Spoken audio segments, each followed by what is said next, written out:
Good morning, everybody, and welcome to today's episode of Market Check. I'm Snorlax, also known as Tommy. You guys also can see that we are joined by Tucker and Dr. Will's Outlook. Max should be hopefully joining us in a little bit. Yes, he says the comments say we're 5 minutes late. We are a little bit late today. As you guys can probably tell, we have a little bit of spiciness happening in the markets right now that we were just wanting to see maybe a little bit of resolution to before the show. But it looks like it wants to continue to be volatile as we get started, right? So let's talk about markets. What is causing this move? I would say the primary driver, you look at the S&P, you look at the indexes, you look at stocks, they are weak, they are nuking, they're showing a lot. Yes, we are. I will say we are at some key inflection points as far as the VIX goes and the dollar goes. So you could see a snapback fairly soon at some point. But for right now, we have dove below last week's low. And I think that's probably going to be a pretty relevant level that we trade around potentially this week. Otherwise, we literally just nuke through last week's range and see downside continuation. So this is a big area, I think, to expect a reaction.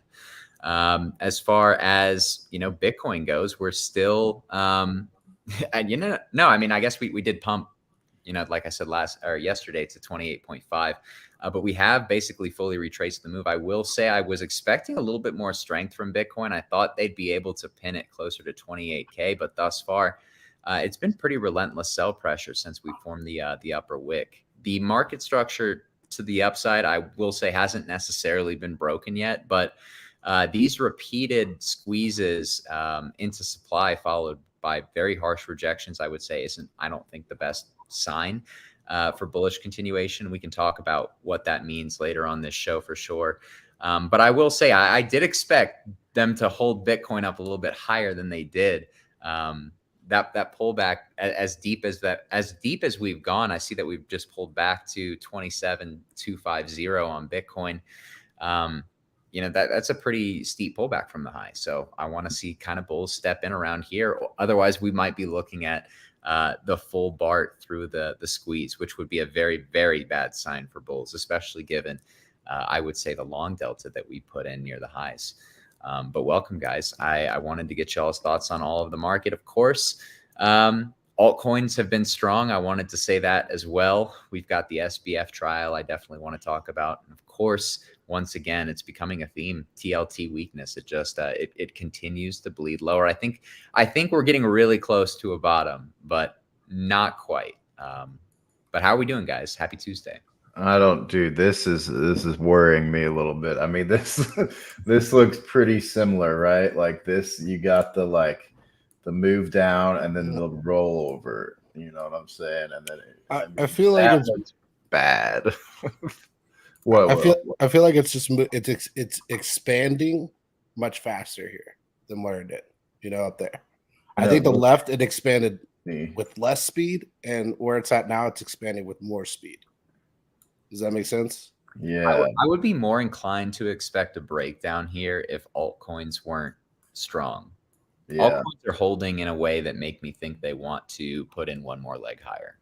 Yeah. Well, I mean, if we can swing fail that right there, that would be perfect. Because this was my line in the sand in the short term. If we can keep these as wicks right here, I think we could probably take the high up here. But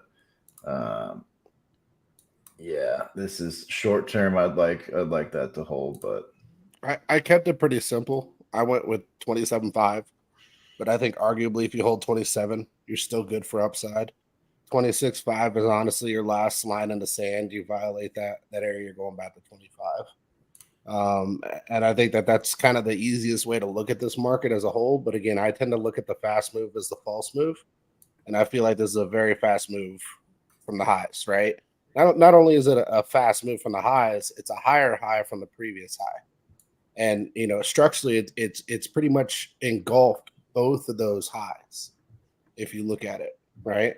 We're higher than both of those last two highs, basically the one over there at the beginning of September and the one towards the end of September.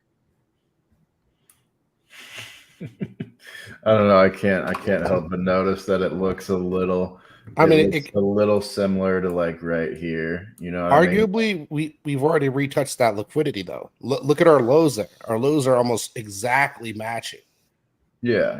And we did come up and exactly, and we formed the higher high. So even though this move looks very much like the previous move, and I think that's what it's intended to do, right? It's intended to make you think this is going to be the same bar.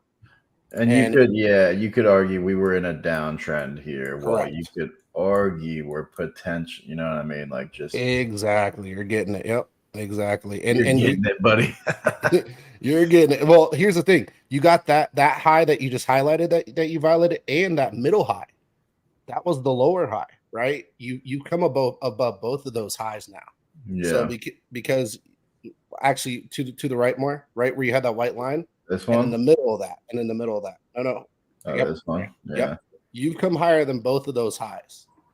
And structurally, you've got higher lows. So I think this move is really intended to shake some people out of their position into a larger move. Now, here's the thing. I was using some OI indicators yesterday. Yeah. On the chart, and I was noticing some really heavy confluence in the 29K zone, right? So if we look at the 29K zone, there's just a lot of liquidity up there. And that's the highest I could see any short OI. I can't see any more short OI above 29K. So I would arguably say if you're going to reject, that's your zone to be looking for.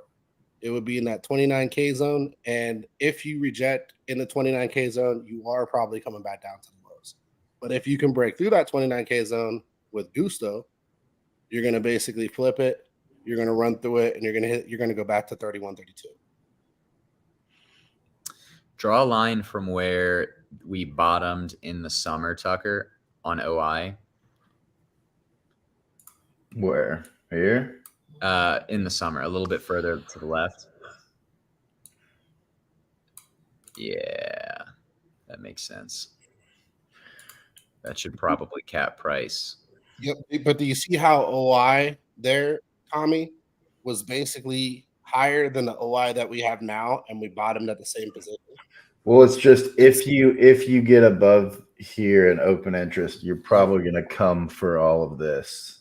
That's what I'm saying, and I think that lies in the 29K zone. I think if you're coming back for all of that OI, though, you're going for the highs. For sure. Usually speaking. I would think your likeliness is very likely for that, yeah. So I kind of think this is going to continue to cap price, actually, Will. That's my bias. Yeah, I mean, it could. But Good. I would think we would have already brought it all the way back down by now. I mean, we kind of have. We've almost totally retraced the move from Sunday night. I mean, we haven't, though. We haven't retraced the move at all. Yes, we have. We retraced yesterday's. We retraced. No, I mean, we're a little bit below it, but like we've almost retraced this whole candle. Yeah, that's what I was gonna say. That weekly candle isn't retraced though. The weekly, yeah. I think it's gonna keep chopping. Like, let me say that, but yeah, and if you look at that monthly trend too, it's actually arguably within a range. Can you throw it up on the monthly real quick, Tucker? Yeah. I know it's not the time frame everybody looks at, but like that's your high and that's your low. Look at it. I would say go with your body candle lows there, where you basically flip back up, and that's your support. If you violate that support, you're going down. This is just an odd structure on the monthly. It is. It's a lower low, right? And as of right now, in a lower high. So structurally, it could continue to trend down. But for now, we've got support.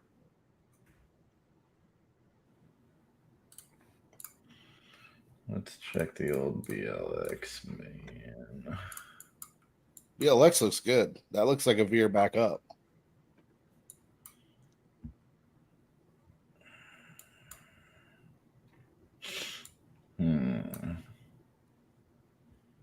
If you were to draw that in waves, you'd have your wave low and then your wave high, and now you're starting to wave back up again.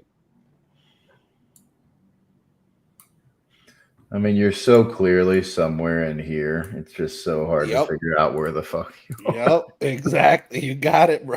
That's exactly what it is. And here's the thing: at the end of the day, if you're not a trader, for our part of sports in the audience who comes here to kind of look and more entertain, but not necessarily a trader, isn't anywhere in there a buy? Arguably. Let's go back and look at What if we're not in 2019, man? What if we're still in 2018? I wouldn't think we're in 2018 at all.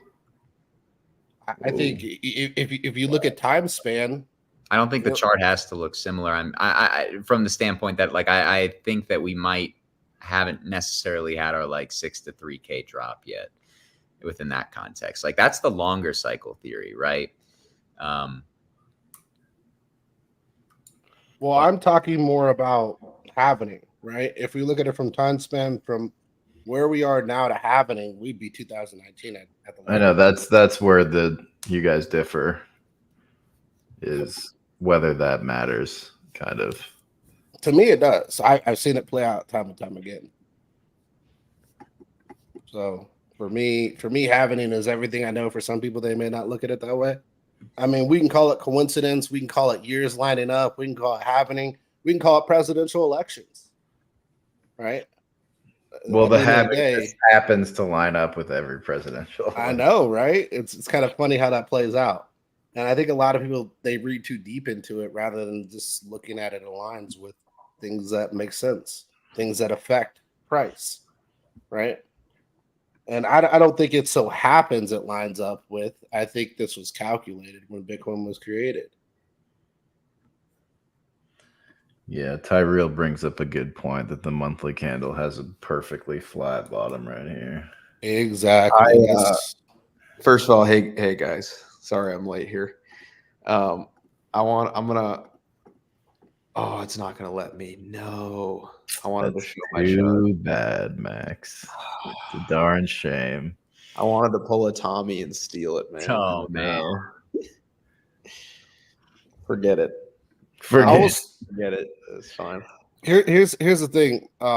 If you go back to 2019, there, Tucker, at those lows at the very bottom of the market, do you notice how those candles don't have bottoms really? Nope. Further over. Further. Where am I? This is 2019. Oh, further. To your left. This is 2018. Right. You're skipping over it. I know you see it. Keep going right. Where? Right in there. So go over those two right there. Those don't really have any price action to the downside. They have a little bit, but not much at all. There's no volatility in those candles. Well, I mean, yeah, the argument could also be made about, Yeah, I mean, but that's what happened last time that happened. Yeah.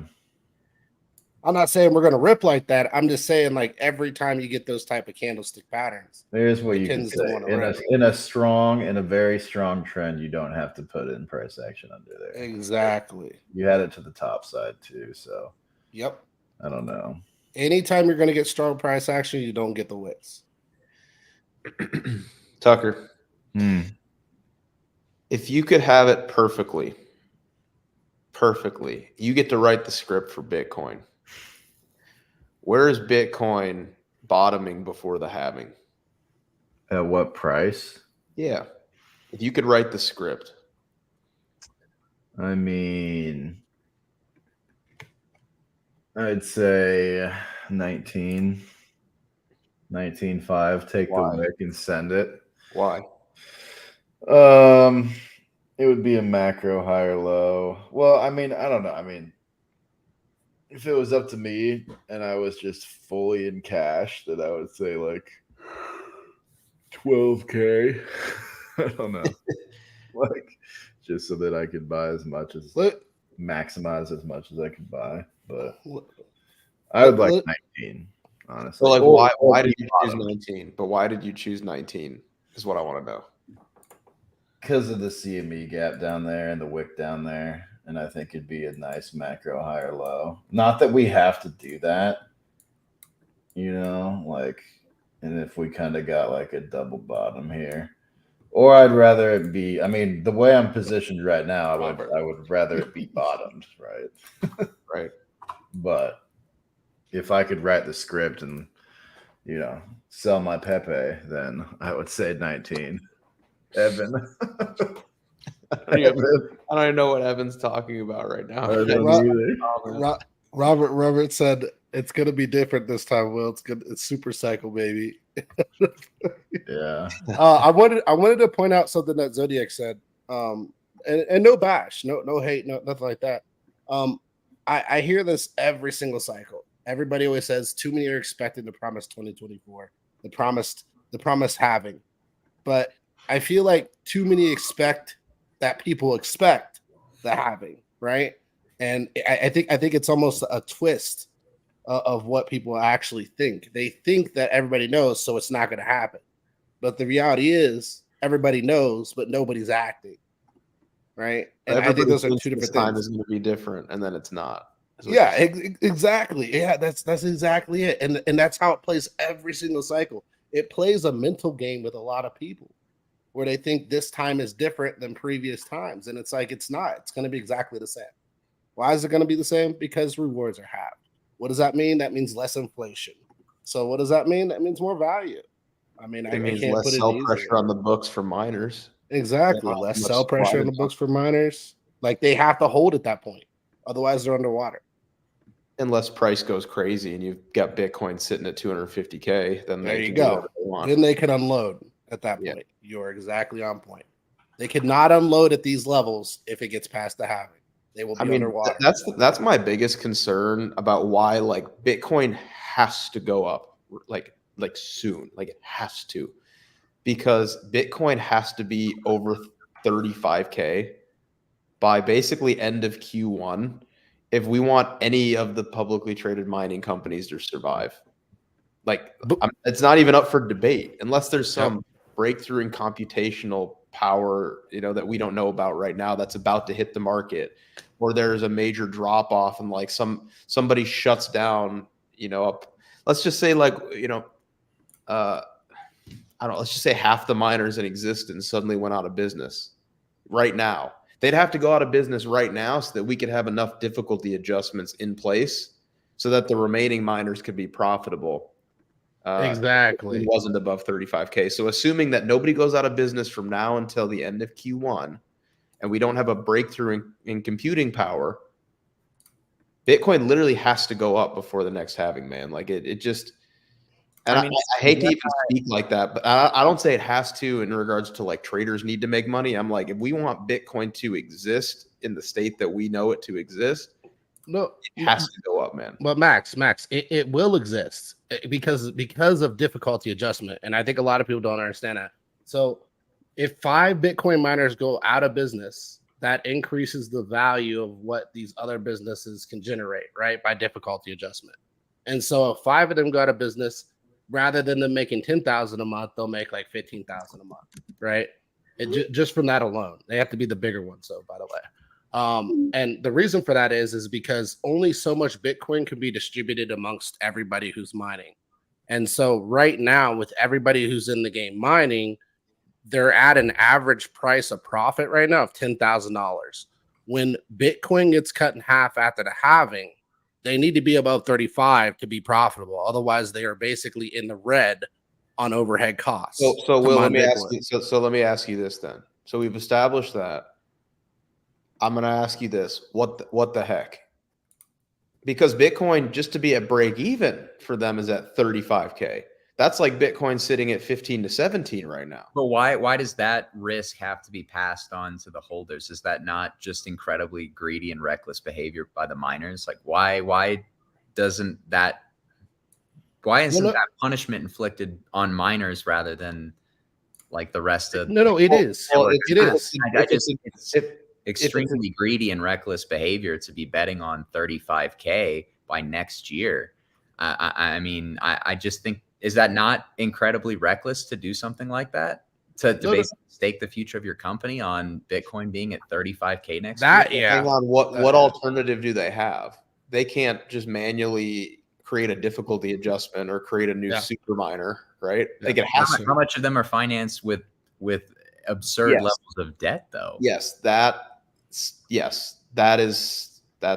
I agree with you there. Yes. Well, keep in mind too, Max, we discussed this in the Giga chat on Discord. And we talked about a lot of this stuff and which miners specifically are at the highest risk for going under around the halving. Now, that's something that's very important to keep in mind. These are things we talk about in the Discord every day, by the way, just so the audience knows. On a daily basis, we discuss, kind of potential headwind risks and so on and so forth. But this kind of risk, it's going to be risky to miners specifically, right? So the miners themselves can go out of business. Bitcoin doesn't go anywhere. Difficulty adjustment, what it does is if there's 15 miners, the rewards are split amongst those 15 different miners that have an equal hash rate, all of them, right? And then if there's 10 miners, then the 5 that went out of business, their hash rate will get distributed amongst the 10 miners. And if there's 5 miners, and remember we started with 15, and 10 of those go out of business, and we have 5 miners, then the 10 that went out of business, their hash rate will get distributed amongst the 5. And this is on a week by week basis. So more miners going out of business can allow price to stay lower. If miners right, don't, but we either need them to go out of business like soon, so that because we need more than one difficulty adjustment, man. We need like a half dozen at least, and it takes time, Right. So we need them to go out of business well before the halving, so that by the time the halving hits, their break-even cost for mining a Bitcoin after April is like $20K, and we could just be hanging out around $20K then, and that's no problem. But they got to start going out of business soon. Their cost goes down. I want to ask you. You said, isn't it greedy of that onus to be put on Bitcoin holders? It's effectively because they are, because they've taken on so much debt to bet on the future price of Bitcoin. What eventually happens is if the price of Bitcoin doesn't go up, the risk is passed on to every other holder, because eventually they're going to either have to go out of business or sell Bitcoin to finance the debt, which the risk is passed on to every other Bitcoin holder because they were greedy. So yes, but okay, let's just entertain a hypothetical. So there are some miners that were not greedy with originating debt at an opportune time for them during the bull market. There are some, yes, but others are fine. Let's just speak hypothetically now. Let's assume that every single publicly traded miner had zero debt on their books. It still wouldn't change at all. It would not change for a second their break-even cost per Bitcoin. So with that said, even if they didn't have any debt to service and they didn't have monthly payments or quarterly payments or whatever the term of their notes are, they still wouldn't be profitable if Bitcoin's not sitting over 35K after the next Bitcoin halving. And that's just for electricity and stuff like that's just basic cost to keep the business running. That's not even, a lot of them are in the boat of basic costs. They're not even in the boat of debt. And that's the crazy part. But the thing is I think a lot of them have been in the game so long, they can let these other ones, they can wait them out. They can literally let them just deteriorate. And they already know this. They know this. That's why they're positioning the way they are. There are a lot of these low cap miners that are going to get washed out before the halving. I do agree with that. I do agree with that. Yeah, I think you're going to have a smaller number of mining entities that come out of this. So is the concentration of miners actually bearish for Bitcoin though? If we end up just having a monopoly in Bitcoin mining? Depends on who has the monopoly, right? God, I sound like Naka right now, man. No, but here's the thing I want to entertain, because I think this is important, is something we haven't talked about, is like, if these businesses go underwater and they need to liquidate fast. What's the fastest way to liquidate? It's OTC. It just means another miner company, if they have the overhead capital, are going to pick up your Bitcoin. It shouldn't affect price. It shouldn't affect price at all. Price, yeah.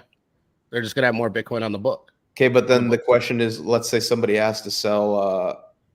Let's just say somebody has to sell like 2,500 Bitcoin.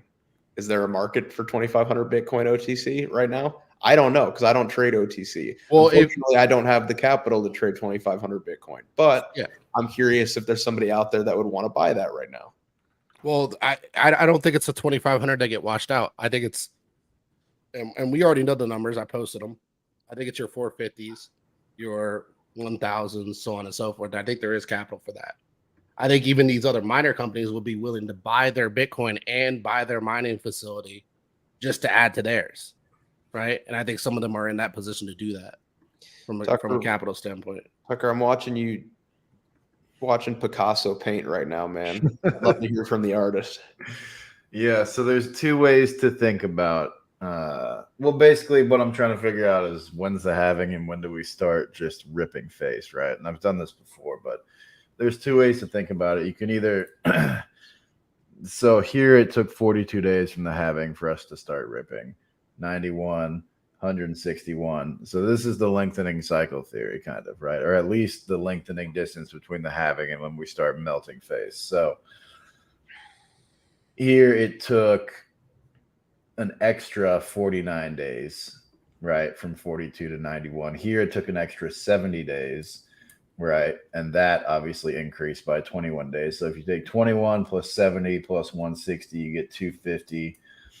That's if you're just adding them together. Like you could also do exponents, right? So basically the adding way has it December of 24 is when you start going up only, right? So it's like we got plenty of time. Like, you know, I'm not super worried about like missing the up only phase of this because it does take longer after the halving every single time, right? So, you know, that might actually help Bitcoin in the event that we do like face these economic headwinds earlier than expected, potentially, right? So before the first Bitcoin halving and before the second Bitcoin halving, price was grinding up before the actual parabola. Mm-hmm, mm-hmm. Only in the previous halving did we have sort of a black swan, right?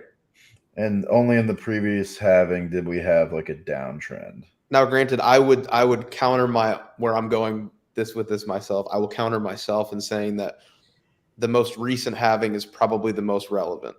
Okay. I think that goes for many things. If you're looking at limited data points, you probably want to look at the most recent one.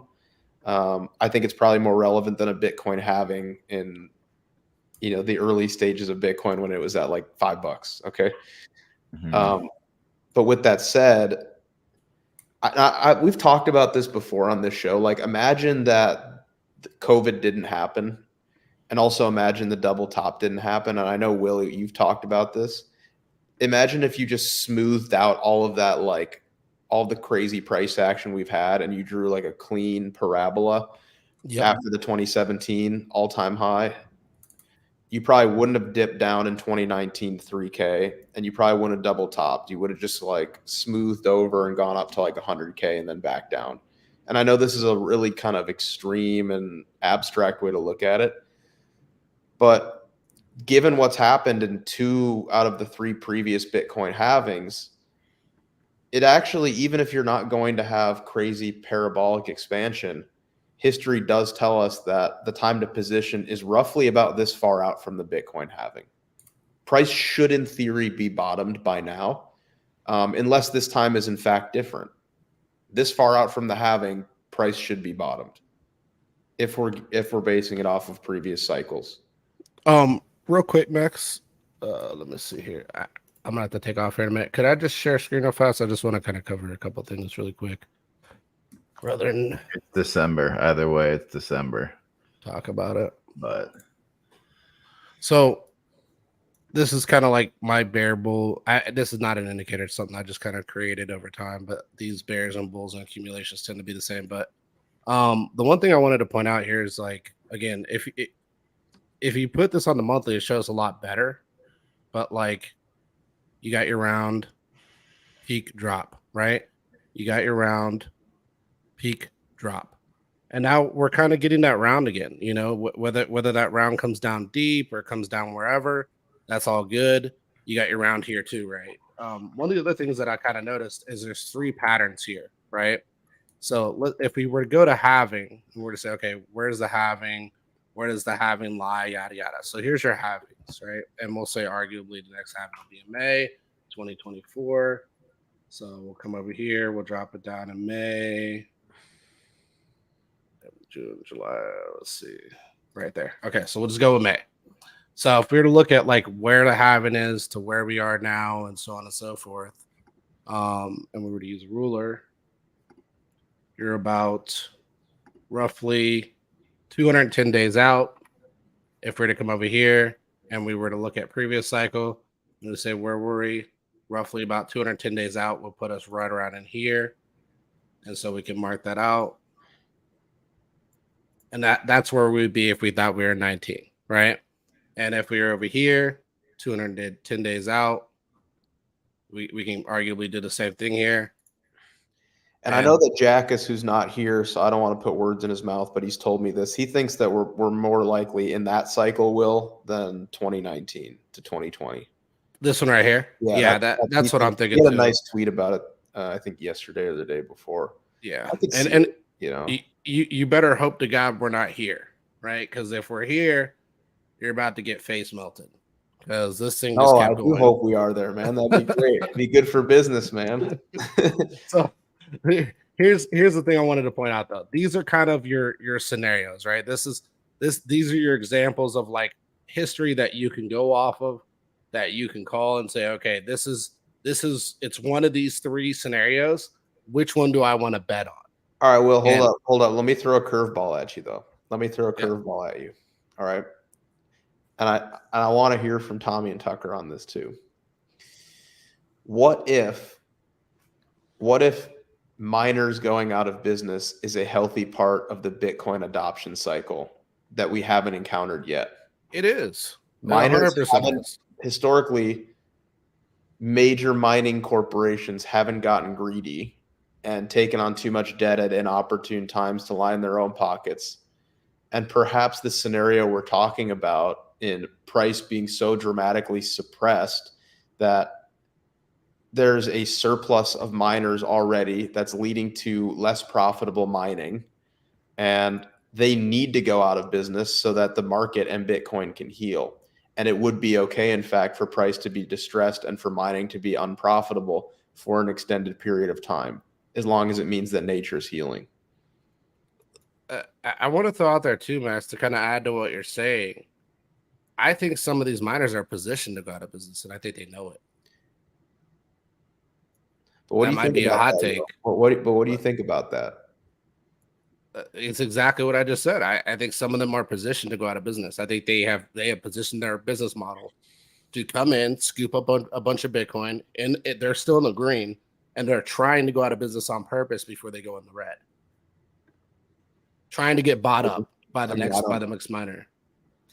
I've been saying for a while that I would like to see the speculators flushed out of Bitcoin for it to trade like a commodity. I think that's the ultimate. I mean, it feels more and more like that's the ultimate path that Bitcoin's going to have to take due to, most importantly, its scarcity. You can list a myriad of other factors, but I think that's what ultimately what attracts people to it the most is that. But no, I mean, we'll see, right? I'm sure there will always be miners to some degree, but as far as leveraged speculators that are kind of masquerading as miners, like Will was saying, I think those guys need to go. I think they will. I think that's their intention. But I want to point out one other thing, because I'm going to take off here in just a second. If you notice here, I've made kind of a really good pattern to show you guys kind of what goes on in this price zone of where we're at. And every single time what has happened here, we've hit a bottom, we've run into the mark of where we're at. We've hit a bottom, we've run into the mark of where we're at. We've hit a bottom, we've run into the mark of where we're at. We've hit a bottom, we've run into the mark of where we're at. What is the mark of where we're at? I don't know what that means. Basically, this many days out from the halving, right? This many days out from the halving, you're already past the bottom. The bottom's in. Sure. And that's the pattern that we've done now, arguably, for 4 cycles, regardless of macro. So you are correct, Will. Like, if we're just basing it off of the previous cycles and that's how we're determining our halvings, or basing off the previous halvings and that's how we're determining cycles, you're correct that Bitcoin is bottom. But we would have to agree that this time is in fact different. Okay, if we were not bottomed. But I will also point out that this previous bull market cycle was distinctly different than previous other cycles. And one very notable difference between this cycle and previous cycles, and I know that some people on this panel don't use it like this, but it has historically been a very good place to buy Bitcoin, is at the 200-week simple moving average. And Bitcoin it was basically buoying below it for months on end, where in previous cycles, it was like the generational dip buying opportunity. And of course, one major difference about this cycle was we had a really textbook double top, where previous cycles have been more of a clean parabola with pullbacks in between. So there were and there have been some differences. But yeah, I mean, I don't know. I want to think Bitcoin is bottomed because it'd be simpler that way for sure. It would be really simple. And I know it's not smart to overthink Bitcoin. It's hard to outperform just like buying and holding when it's relatively cheap, or far, this distance off of the high, or buying this far out from a Bitcoin halving. But I think it can't hurt to have a little bit of exposure, but it's definitely a bizarre time. There's a lot of potential issues that I see right at this fork in the road. So here's the key difference. And I've pointed it out here. Past the halving, we basically ran on this one, right? Past the halving, we pulled back and then ran on this one, but we pretty much rounded out. Past the halving over here, we pretty much came sideways and then ripped on this one. So these are kind of like your differences in these three. You can see ideally you were here, and you were here at almost the same points in the market, though, right? You're at your 75% mark past the halving. Regardless of how it played out, it's different here than it is here, and it's different here than what it was in these previous two cycles. Here it was a run up, run sideways, run up again. Here it was just basically a run up. Here it was a run sideways and then run up. Now, the reaction after the halving can occur however it wants to, whether it be a pull down into a run up. But historically, this whole area, and this whole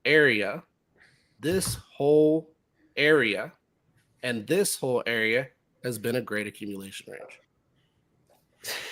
Evan, what's going on, man? I'm sorry. You gotta calm down, man. Evan, what's the issue, man? And Evan, just to be clear, man, I've never owned XRP in my life, man. I don't know what that was the other day, but I've literally never owned a single XRP. I don't know what was going on, but Evan, you gotta relax, man. It's a high stress profession, man. Like you just gotta try to relax a little bit.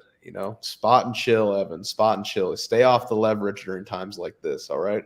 I'm going to state this just one more time, Max. I think everybody's you trading it at 80 cents. What does that even mean? He removed me. He remembers you trading it at 80 cents. I've never traded XRP in my entire life. Evan, we're going to need the receipts from that, brother. Evan, I've literally never on leverage or spot ever traded XRP. Like literally never. I've never taken a single XRP trade in my entire life. I have, but never live. I don't think you bought it. Remember, Evan, brother. I shouldn't have said bought it. He thinks you took a trade on it. I haven't. I've literally never ever. I don't think Max. This is a good example though, because Evan, if you want to check the receipts of every position we've ever taken, yes, BB Giga Chad membership, every position all of us have ever taken the entire year, all the receipts are in there. That's why we don't delete anything. When people start talking trash, I'm like, you can pay $150 and it's actually, you get 1 month free. So you can pay $0 and see every position that I've ever taken since basically this entire year. Actually, it goes a little bit into last year too. Every single position. Oh, you don't like me. You think I took some trade. You think I didn't do something or I did something. Okay. Sign up. You can pay $0 and then you can cancel. And then you can verify for yourself. You have everything that you want to see, but you don't do that because then you'd be proven wrong. So it is what it is. Yes. What do you think about the conversation around this, and where we are now? Let me say something. I think you're probably right, Will. I think you're probably right, but go ahead, Tucker. Let me say something. Okay, I know you said Bitcoin does the same thing and macro doesn't matter. The issue was the macro for all of those cycles was identical, if not more bullish in the most recent cycle, right? Like we did have QE and ZERP the entire time Bitcoin existed, and then in the last cycle we printed $3 trillion or whatever. So, if we take the example of the government gave you $10 and then they took back 5 or whatever, Max says it very eloquently. Max says it more. So much money between 2019 and 2021. It's like they gave you $10 and then they decided to hike interest rates and they took back 5. You still have a net gain of 5. You have no money. I think they took back 15, but go ahead. Well, then that's even That'd worse. be bearish. That would be bearish, Will. But if you take the scenario where they took back 5, it's like, okay, Bitcoin before all that stimulus, the high was 20K. They give you 5. I mean, there is a reason we're probably hanging out at 30, right? Like, look, I think I mean, it makes sense, right? I agree. I think to a degree, I can agree with the bear thesis, but I think it's just another coof right here. I'm not going to say the word, but I think it's just another coof. What's a coof? How do you spell from a macro standpoint? It is different. I agree with Tucker. Like, why are we going to assume that conditions that were present for the first 3 run-ups that are not present will ignite a 4th run?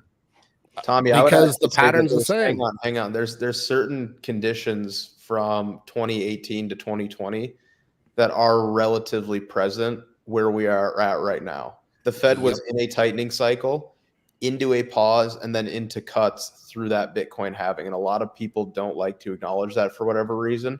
But Bitcoin and ETH and a lot of altcoins actually existed and thrived during that Fed tightening cycle. It wasn't as aggressive as this one. Yes, I will cede you that. But there are somewhat similar conditions to the previous cycle. You guys want to see the bottoms of cuts? The bottoms of cuts was right here.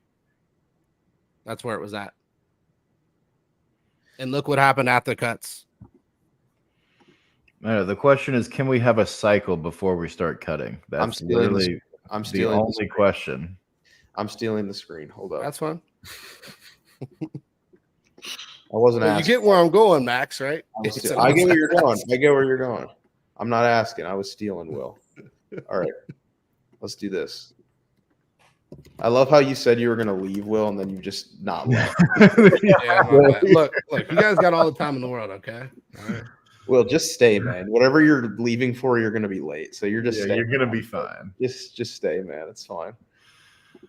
All right. Here is the effective federal funds rate. We're going to show what happened last cycle for Bitcoin. All right. All right, Max, I'm going to need you to throw net liquidity on here also.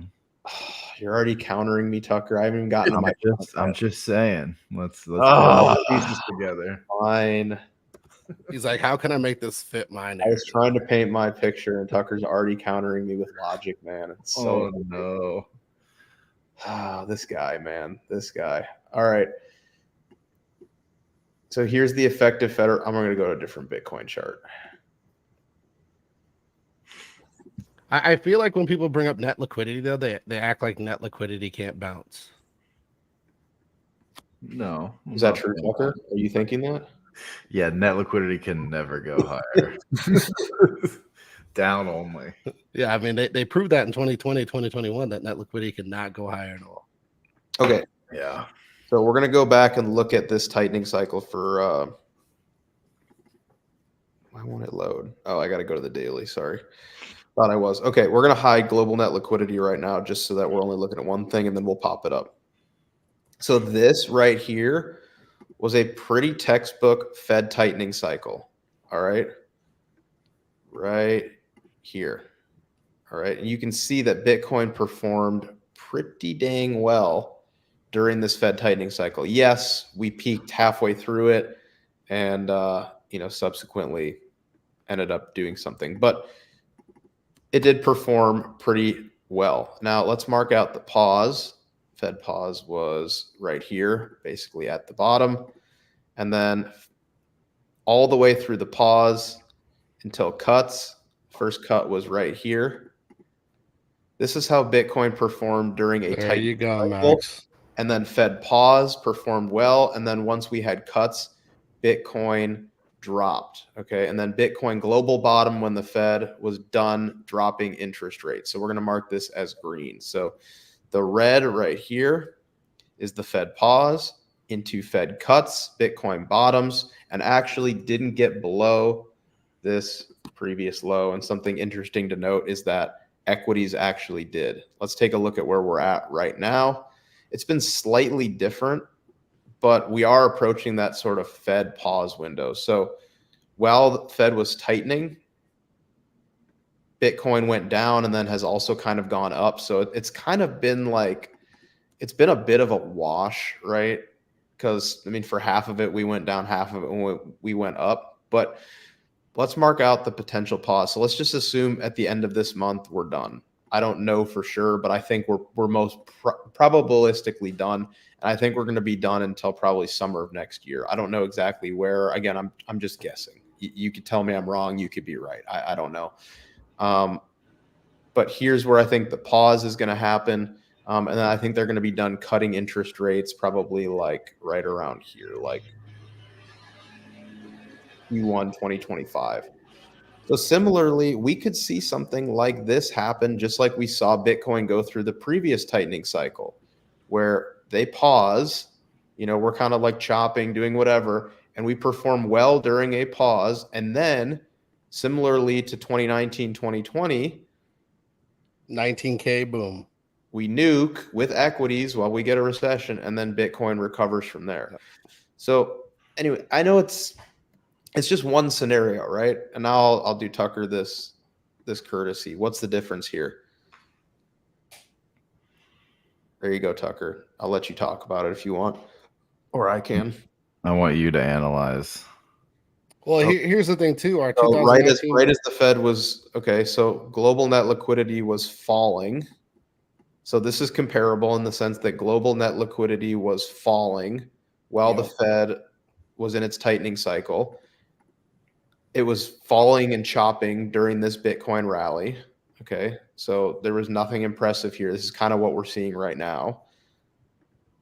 We get a bull market because of whatever. I actually think this is more reinforcement for my argument, potentially, that even with global net liquidity chopping and buoying and not doing anything, Bitcoin did rally significantly off of this low before the 2020 Bitcoin halving, even with illiquid conditions. And don't the patterns look eerily similar too? They kind of do. You would need it to pick up though, right? You do. You need it to pick up a little bit. Hang on now. Why? You don't see that little pop in mid 2019. You need it to right here. Yeah, you need it. Well, no. Double bottom there. From the low and from the pause, Bitcoin was up until that little pop. Bitcoin rallied 157%. Right. We've done that already. Right. That's happened. Okay, that's a fair point. Let's see. Well, hang on. We haven't paused yet, so that's different. Where was the fake pause, Max? Where was the fake pause? The first initial. The skip. Let's find the skip. The skip is such a joke, man. What are they doing? That right here. No, but let's talk about the skip.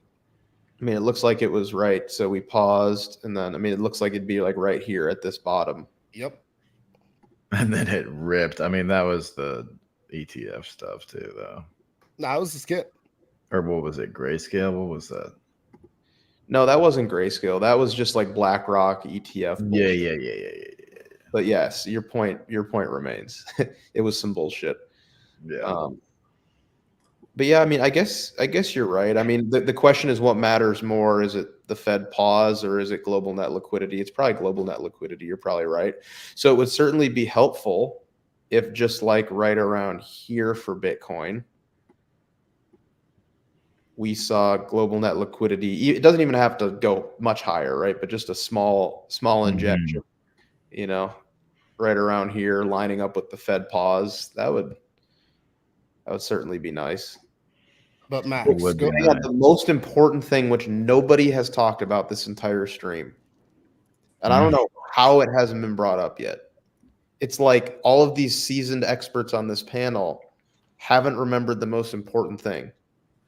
We don't have enough I remember video yet. the likes on the video. Yeah, we don't have enough likes on this video yet. Guys, we got 40 people watching. We've got 25 likes on this video. If you could please do us the solid and just take one brief moment and hit that thumbs up button for us. It really, really helps this channel. Thank you guys so much again for being here and kicking off early Q4 with us here on Market Check, brought to you by Because Bitcoin. So please just take one quick moment and hit that thumbs up button for us. Let's see if we can get to 30 likes here real quick. I think we could get to 40 again, but yeah, I mean, we're almost at 30 right now. We got 40 people watching. I know there's some people out there that haven't liked the video yet. Thanks so much, guys. So I would love to talk about equities right now, guys, because they've been kind of nuking the entire time that we've been. Yeah. All right, I will say, I think we're getting close to a weekly low, but I think the price action is fairly bearish. I don't view this as a bull flag or a wedge. I was talking about this on the Giga Chad call. I view it as a distribution range that we've broken down from and need to reclaim in order for me to be bullish again. Oh, I feel like it's coiling here. Like if you look at the drop and the pull down right now, it's just like kind of trying to come back down and retest the lows. It's almost like a coiling position that wants to break out. So this is the Ken Griffin special. All right. This is the Ken Griffin special. There's no other way around it. This is the Ken Griffin special. All right. I would not pull any signal from intraday within this little bullshit region. This is the Ken Griffin Citadel special. They're killing it today. This is one of their best weeks of the year, man. Look at this. Talk about it. They took it lower than last week's low, though. It's not like it's completely, a wash. But your low over there is still not violated. You still have a lot higher to go. Hang on. Let me finish here. You're correct, Tommy. This looks like trash. This is ugly, right? If you're in shorts and you're making money, that's great. This is a disgusting little sell-off. Here's why I don't really care. For one, I'm not scalping it. Two, I still think it's important for context to point out where I think we are on the higher time frames. Okay, and I know you think that this is the end of like a cyclical bull market and this was the complacency shoulder of a lifetime. You could be right. I don't think you're right, but you could be right. All right. I think let's just assume we're ignoring all of the macro and we're ignoring the volatility blowout potential and the 0-day options, chicken coming home to roost scenario. All right, let's just look at the technicals. All right, let's ignore the macro and just focus on the technicals. You don't like my falling wedge. Well, I want to say something. My opinion's not formed off the macro. It's more based on the technicals, actually. I think I just view it a little bit differently than you guys. All right, so let's ignore. That's fine. Let's ignore. Let's just clean things up a little bit here. I think that this is a really hot level that we are coming into. Okay, you have. Let me throw this back on here. Okay, you have a monthly FEG right here. You can see this. We have technically dipped into it, but it's not uncommon to see the midpoint get taken. Like it wouldn't be bad to see something like that. All right, so we could go lower. We are just still in a range from high of last year to low of last year. We've now flipped this mid-range and we are potentially coming back in to retest it. On top of that, and I know you don't like to use these as support and resistance. No, I don't. But I think that they are important because we know that a lot of CTAs trade off of stuff like this. We are now above the 200-day SMA. We can also throw on a yearly VWAP, which I know you like, Tommy. I know you like these yearly. You're fine to use your VWAP, so we'll throw on a VWAP, and we'll just put on the midpoint of it. All right, so we've got our yearly VWAP. I'll put this in blue. 200-day SMA, monthly FEG, 0.5 of our mid-range. I think that there's more reasons to be bullish on the higher time frames. Not like on a scalp, right? If we're down here on the 15-minute, This looks like trash. I don't really even I don't even know how to interpret this. It's like we broke down. Yeah, did we lose our range low? Probably. Yeah, I mean, I guess unless they scam it back up, but I'm not looking to scalp this. But what I am looking to do is position for what I think is potentially a Fed pause rally. I'll quickly throw this up. I know we've talked about this on the show. Effective federal funds. I guess at the end of the day, it comes down to, Max, do you want the easy trade or you want the hard trade? I would say the hard trade is trying to watch this intraday to get the short, whereas like the easy trade is wait for the bounce and take the long. Yeah, I mean, I think that scaling into longs is probably going to be fine here unless Tommy's scenario comes to fruition and we actually do get like this is a serious complacency shoulder and like this is it. But I also think that it's premature because, like we've talked about, a mega dip into a Fed pause, like we've seen right here. I mean, does that not look like a massive just bubble? It looks like it, but what did this look like? It looks like it, but what did this look like? This looked like it's completely over. Tommy, to me, it looks like a retest. That full picture. That looks like a complacency shoulder on a higher time. You're moving into the 0.5, the strongest support in the entire chart. Like you should look at the S&P also, I would say. Both of them are. They're moving into the 0.5. Look at the S&P though. The S&P looks worse.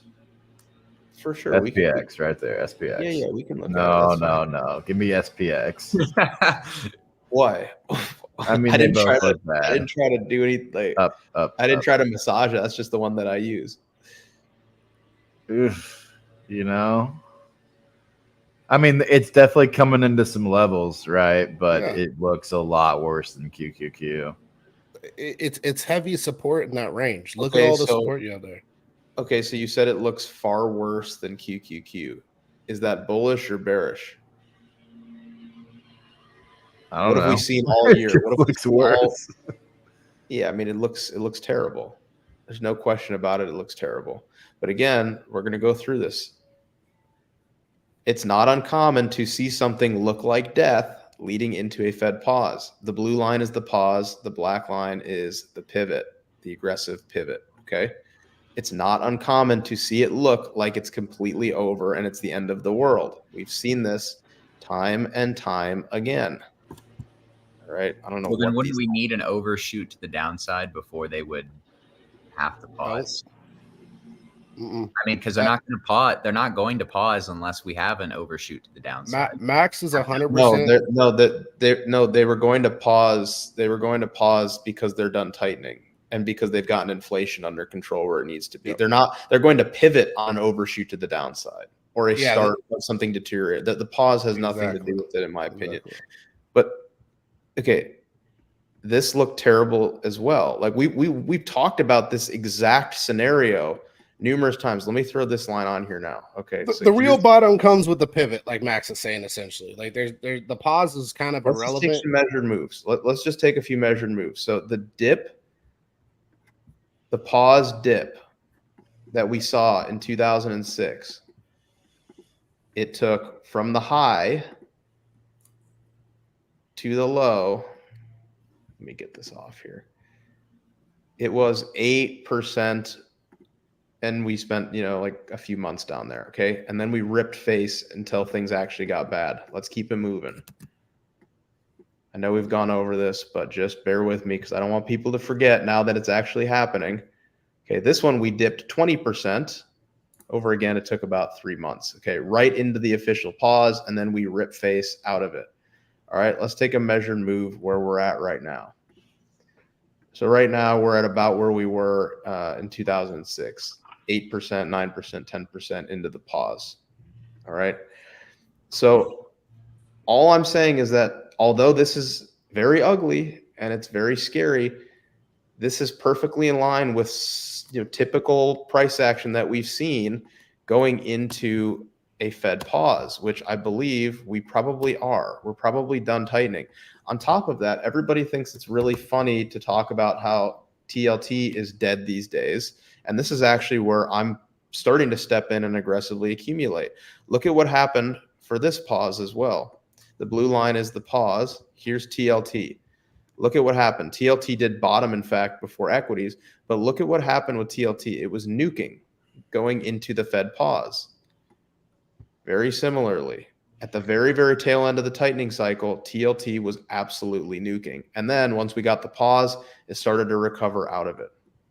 Max, how long typically do we stay into a period of pause before Same we thing. typically see it Nuking into the pause? It's just like this has happened before and everybody seems to forget about it or ignore it. But it's happened numerous times. Sorry, what were you saying, Will? No, I was saying, how long do we typically stay paused before we actually see a systemic collapse where they have to pivot? I mean, that's going to be really situational. But I was playing around with this morning. This would probably be more helpful. Goes credit to Jackus for pointing out all this stuff. United Kingdom interest rates, Czech Republic interest rates, Poland interest rates, and then here in the U.S. You can see here Poland is going to be the best example. And by the way, the black line is the 10-year note from each country, 10-year yields from each country. So if you just look at what happened here with Poland, you can see that they were paused for like a year, and then they actually started to cut. And it'll be telling when we start to see other nations cut. But right now, Czech is getting into that same territory. So I don't really know, like, how long will they stay paused? It's probably going to be a year. Like Poland was about a year. Czech is probably about to start cutting. We're just over a year. United Kingdom should be paused, but we'll have to wait and see. Like, it's probably going to be end of Q2 next year, and that's kind of what the probabilities lean towards right now. But anyways, I don't know. It would just not really make a whole lot of sense for us to be finally done with our tightening cycle and for the implosion to be happening while initial claims are still dropping and unemployment's still low. Well, this is perfectly in line with what happens within the 30 to 90-day window of a Fed pause right here. That's what's throwing me off, is I don't know how this can be the doom scenario right now. Let me show you something, Max. I got to run though, boys, but good talk. See ya. Is that curve in the VIX? Yeah. Oh, this guy. Look at this. This is a little bit concerning how that resolved. But now you're saying obliterated. You're saying the VIX is going to paint the curve fractal? Potentially. Or, I don't know. Tommy, how do you interpret this? Because I know you were thinking it was inverse. So maybe it's like, doesn't quite look the same inverse, but I don't know, man. Should have held those curve shorts, though. I'll tell you what. Whatever. Look at that garbage, dude. I can't believe it. That one would have been really tough to hold with Bitcoin. Dude. At 28.5. I would have been pretty nervous. I'm not going to lie, even though it would have worked out. Oh, I know. Because I would have just been thinking it's about to just catch up or something. Yeah, I mean, I held it. I held it for a long time. Chipotle. This market is driving me crazy. Evan, coping with Chipotle. You're a funny guy, Evan. You're a very funny guy. Is ETH Bitcoin holding a little? Yeah. I think ETH BTC could be bottomed, especially after that move yesterday, man. That was so gross and predatory. We need this thing to be bottomed if we want risk to do well, that's for sure. Yeah. Yeah. You gotta be bottomed.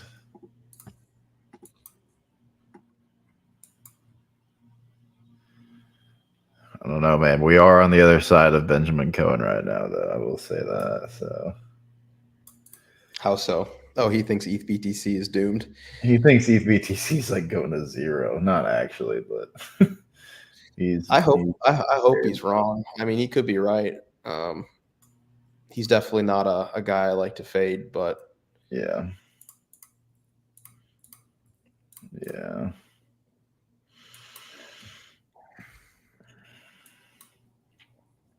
I mean, the bleed into a monthly order block should produce at least a pop.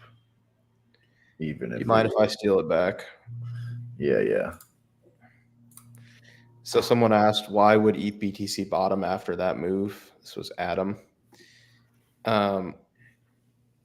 Entire move retraced in one day. If the other way happened, you'll be bullish. Not necessarily. I know this is a little cliche, but I think the context of how it happened and what we've been seeing in this entire bleed is key.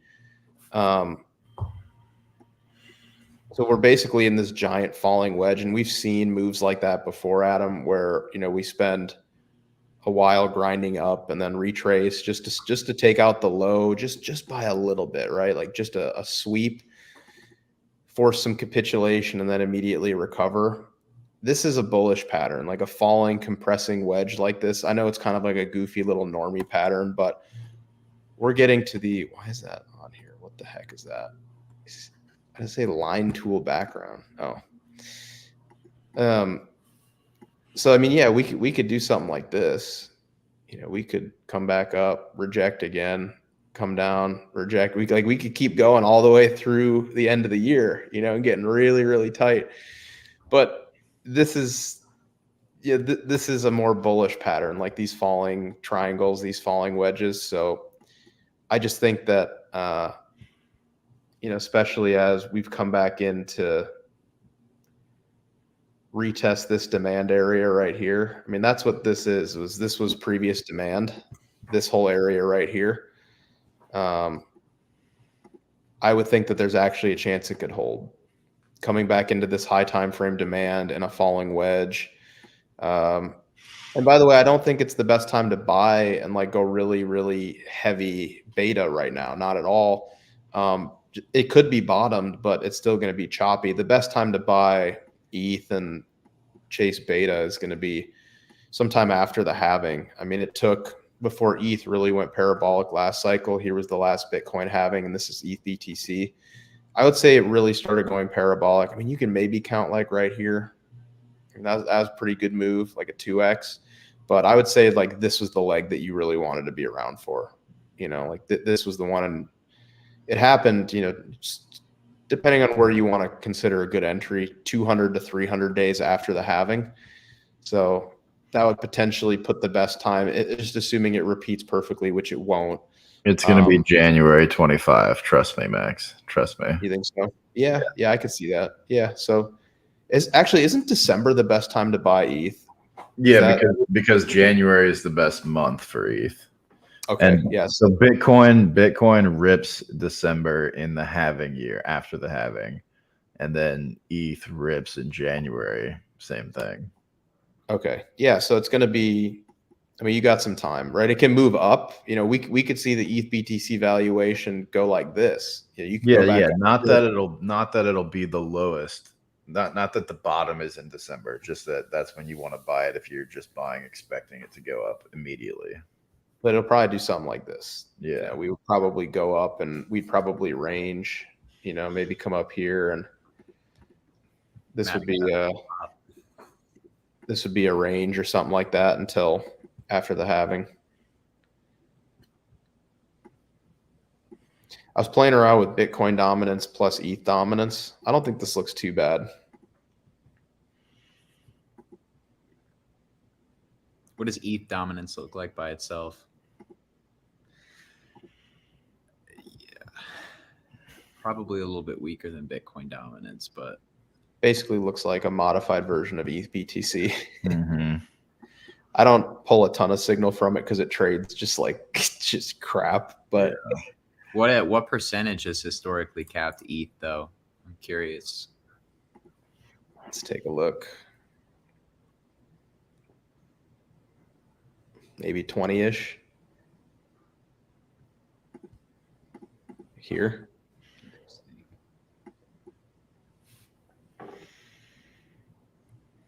My cat came and sat on my lap, so okay. I did like this. I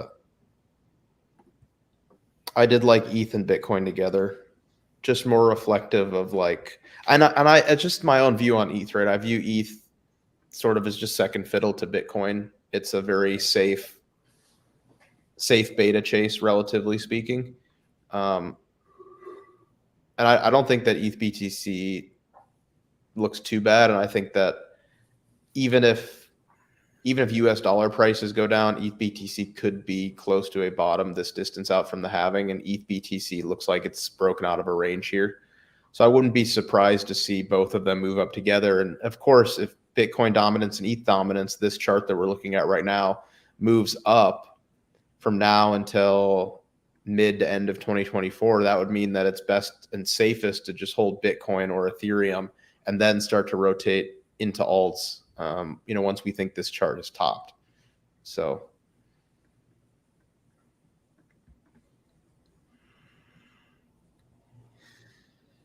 You know my feelings on ETH Bitcoin, Max. I know.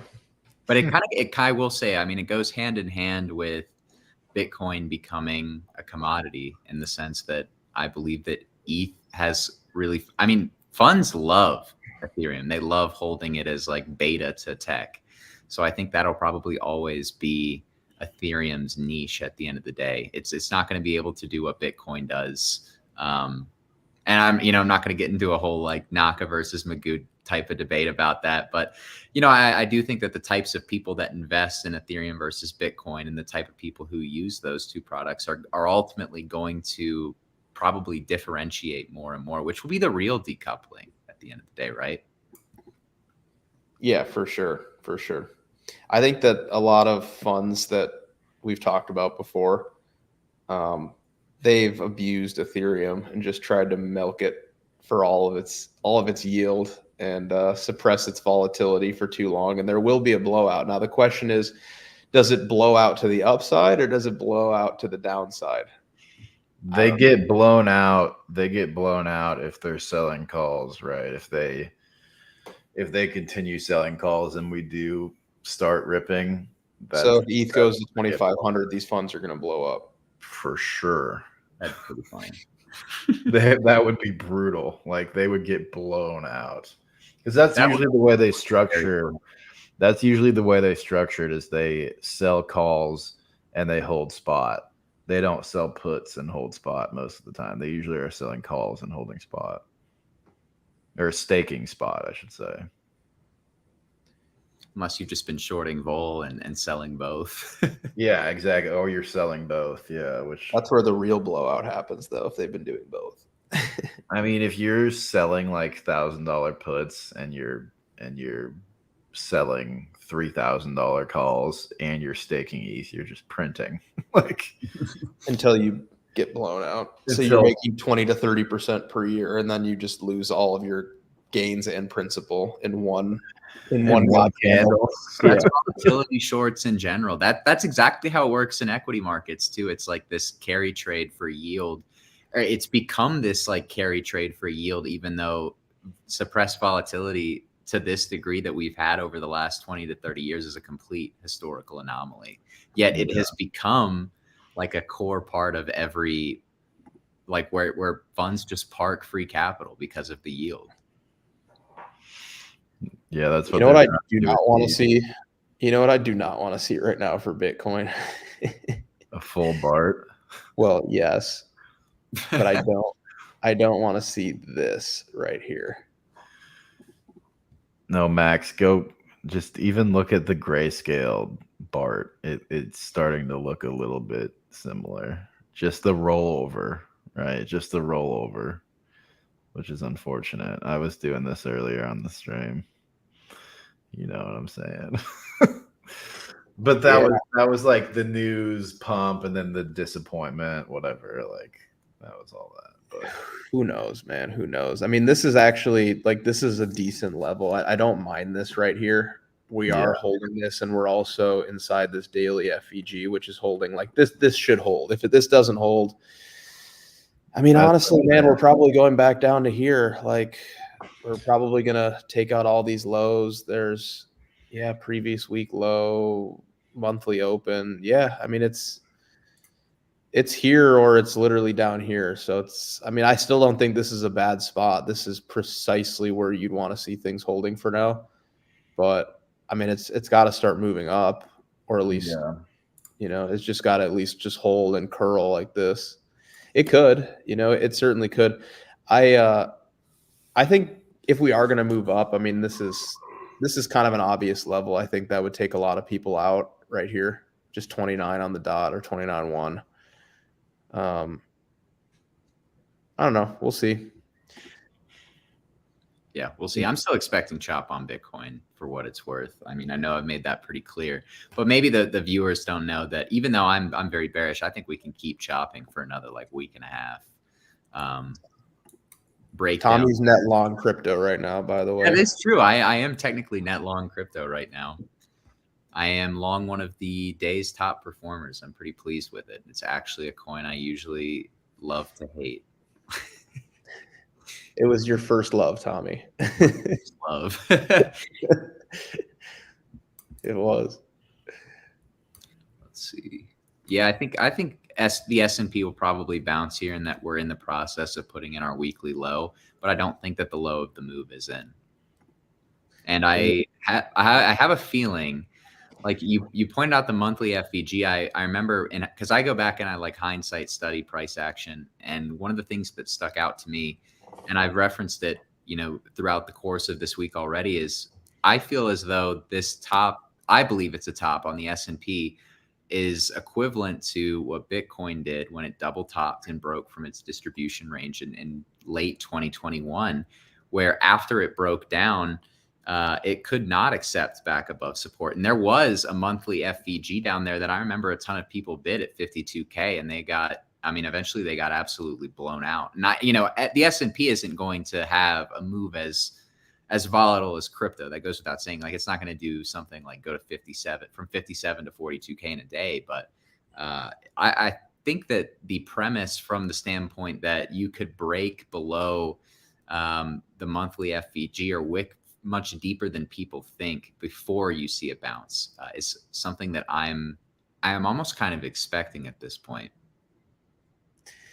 Okay, so looking at my screen, where are you thinking? I mean, I see some obvious equal lows right here. I mean, this is pretty aggressive, but I mean, we won't rule anything out, right? I mean,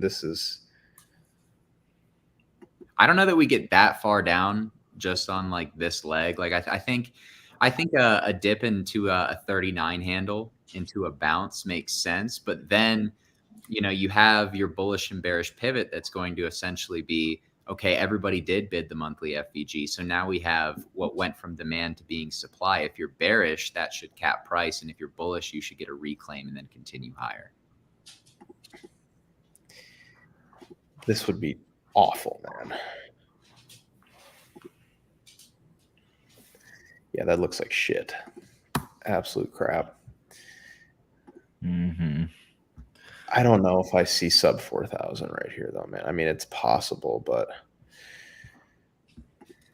I mean, yeah, it looks terrible. I would just like to think that there is some significance to all of this. All of this right here. I would like to think that there's some significance to it. It would be shocking to me that if we spent, how long did we spend here? If we spent 200 days damn near building demand, that on the first retest, it would at least try to hold.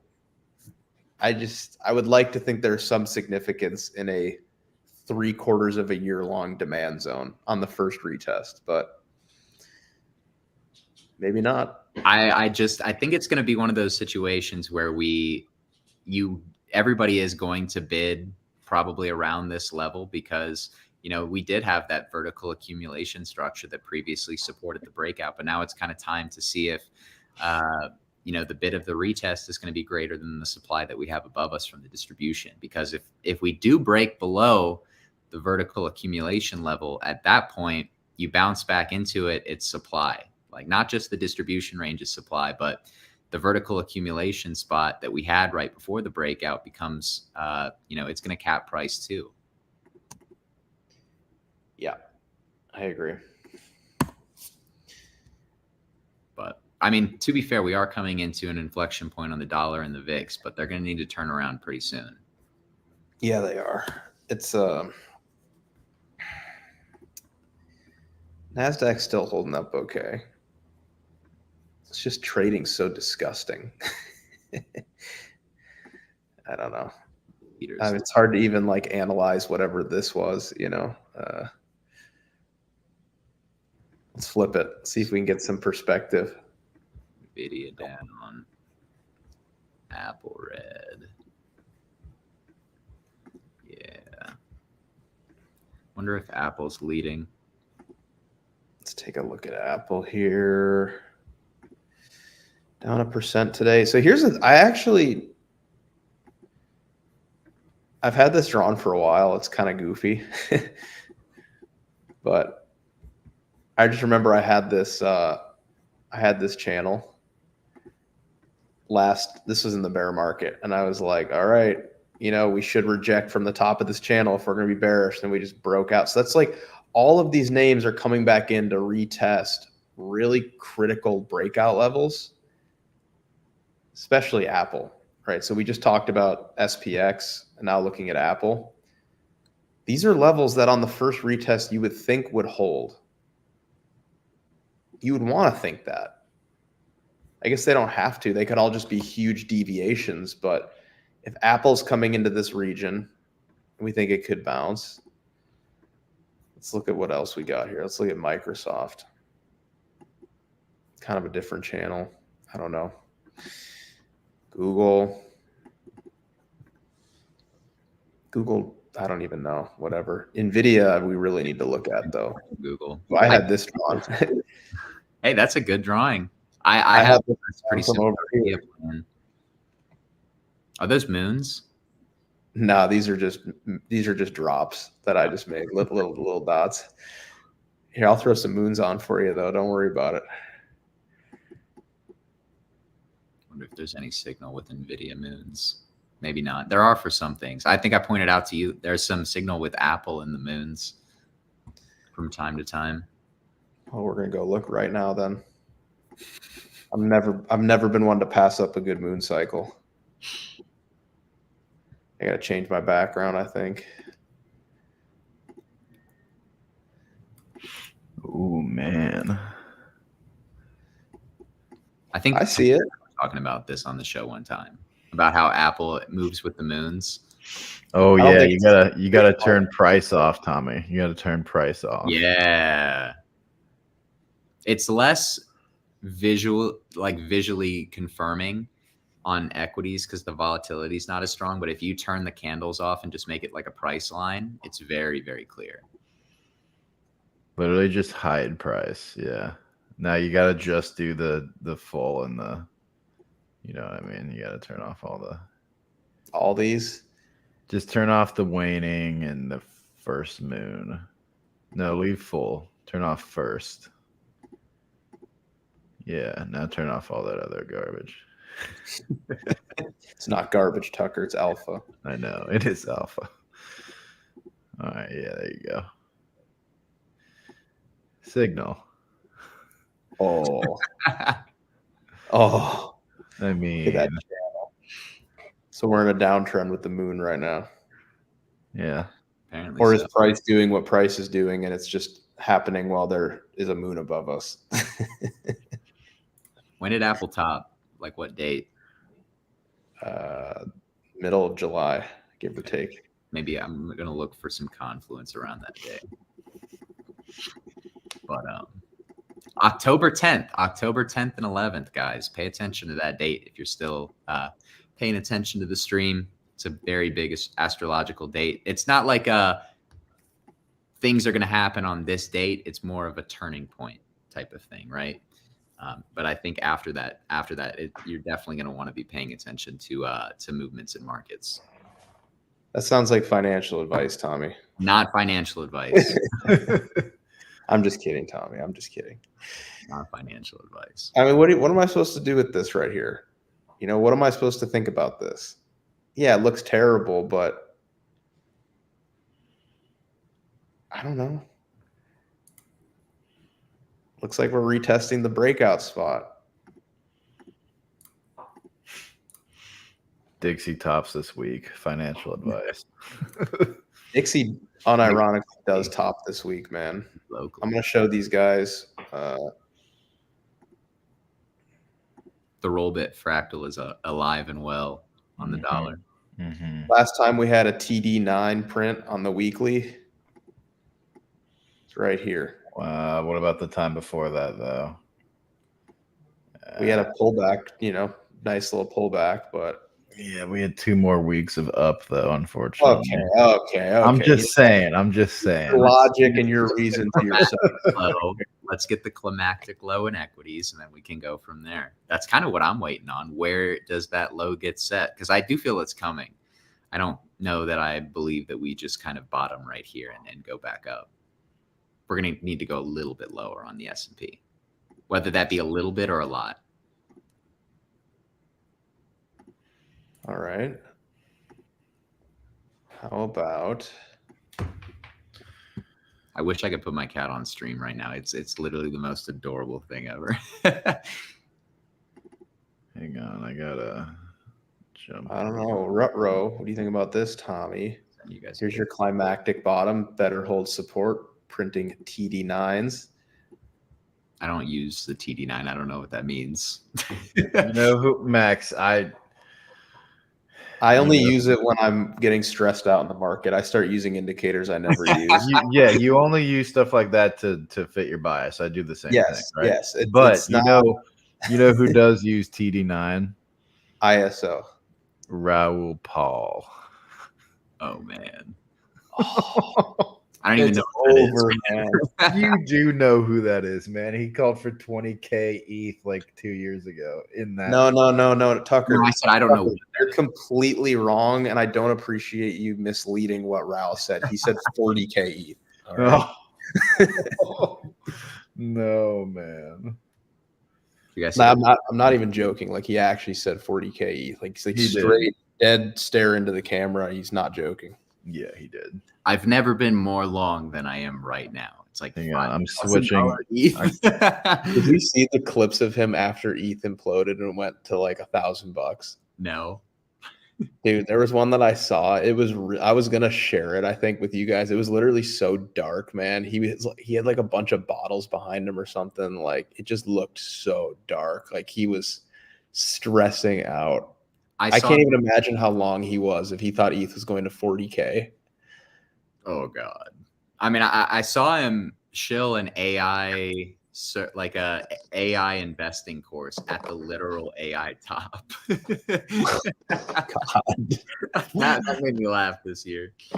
That's tough. That's a tough look. He's known to do it, man. He's known to do it. This is kind of a clean fit here. I'm not going to lie. The 3-day. Again, I am just looking to fit my bias, but it's fine. We'll roll with it for now. Oh boy, that looks really ugly. That doesn't fit my bias. Tommy. Tommy, look at this. Oh man. Oof. Does that fit your bias, Tommy? It does fit my bias.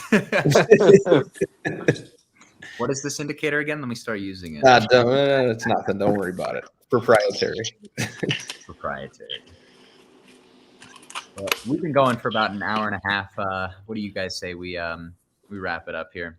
Well, speaking of proprietary indicators, Tommy, I'd like you to show mine. Of course, the Tucker Super Sniper indicator that you get for free when you join our Discord. Yeah. And you get it. And you can basically get it for free right now because you can sign up for our Discord 1 month free right now. If you haven't already, come check out everything we're doing. Like Max was saying earlier on the show, you can see all of our positions in our history for the entire year. Very few people that can, go back and show you all that like we do. But it's not a signals group, though. I want to be clear about that. We just very much enjoy the game and have a lot of respect for our craft. But thanks again, guys, for being here. We got 39 people here as we wrap up. I'm sure a lot of you guys have been in here for quite a bit. So thank you so much for staying. And I hope you guys have a great rest of your Tuesday. Like I said, just a real quick reminder, we do have some links to premium content in the description of this YouTube video, as well as the link tree of our Twitter bio. But I hope you guys have a great rest of your Tuesday, like I said, and we'll be back tomorrow. Thanks again.